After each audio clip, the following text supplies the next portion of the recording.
नमस्कार दोस्तों। तो आज बात करते हैं स्पॉटेड डियर की। स्पॉटेड डियर जिसे चीतल या एक्सिस डियर, एक्सिस के नाम से भी जाना जाता है, जिम कॉर्बेट नेशनल पार्क में सबसे अधिक देखी जाने वाली डियर प्रजातियों में से एक है, जो नॉर्दर्न इंडियन स्टेट उत्तराखंड में स्थित है। अगर इसके फिजिकल कैरेक्टरिस्टिक्स की बात करें तो स्पॉटेड डियर लाल भूरे रंग के कोट से आसानी से पहचाना जा सकता है, जिस पर सफ़ेद धब्बे भी होते हैं जो उसके पूरे जीवन भर बने रहते हैं, और पेट के नीचे, गले और पैरों के अंदर का हिस्सा सफ़ेद होता है।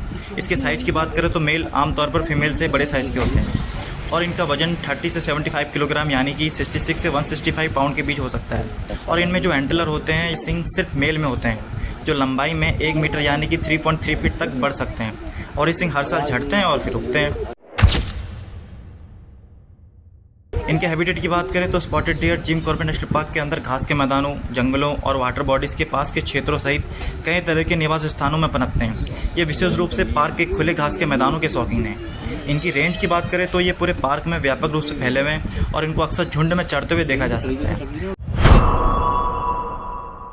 अब बात करते हैं स्पॉटेड डियर के बिहेवियर की। इनका जो सोशल स्ट्रक्चर है उसे देखकर आप कह सकते हो कि स्पॉटेड डियर काफ़ी सामाजिक जानवर है, और आमतौर पर झुंड बनाकर रहते हैं। ये झुंड डियर कुछ छोटे ग्रुप में या 100 से लेकर बड़े ग्रुप तक हो सकते हैं। चलो अब चलते हैं इनकी डाइट की तरफ। स्पॉटेड डियर मुख्य रूप से चरने वाले होते हैं, जो घास खाते हैं और पत्ते, फल और फूल भी खाते हैं। इनकी एक्टिविटी के बारे में कहें तो ये सुबह जल्दी और दोपहर के समय सबसे ज़्यादा एक्टिव होते हैं। दिन की गर्मी के दौरान ये अक्सर छायादार क्षेत्रों में आराम करते हैं।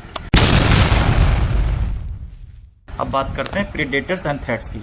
जिम कॉर्बेट नेशनल पार्क में स्पॉटेड डियर के लिए सबसे बड़ा पहला खतरा प्रीडेटर जो है वो है टाइगर, और फिर दूसरा है लेपर्ड। ये इन शिकारियों से बचने के लिए मंकी और लंगूर की कंपनी में रहते हैं, जो टाइगर या लेपर्ड का आभास होते ही तुरंत पैनिक कॉल करके इन्हें अलर्ट कर देते हैं। और इसके साथ साथ ये अपनी चपलता और गति पर भी निर्भर करते हैं। कंजर्वेशन स्टेटस की बात करें तो स्पॉटेड डियर को वर्तमान में एंडेंजर्ड नहीं माना जाता है, और इसे IUCN द्वारा सबसे कम चिंता के रूप में लिस्टेड किया गया है। हालांकि इन्हें संरक्षित क्षेत्रों के बाहर कुछ क्षेत्रों में आवास के नुकसान और अवैध शिकार से खतरों का सामना करना पड़ता है।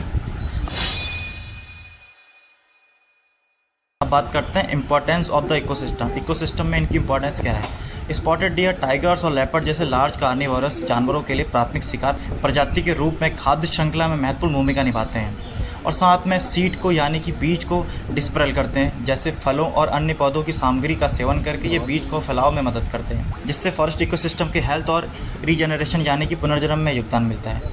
अब संक्षेप में कहें तो spotted deer Jim Corbett national park में वन्यजीवों का एक महत्वपूर्ण और आकर्षक हिस्सा है।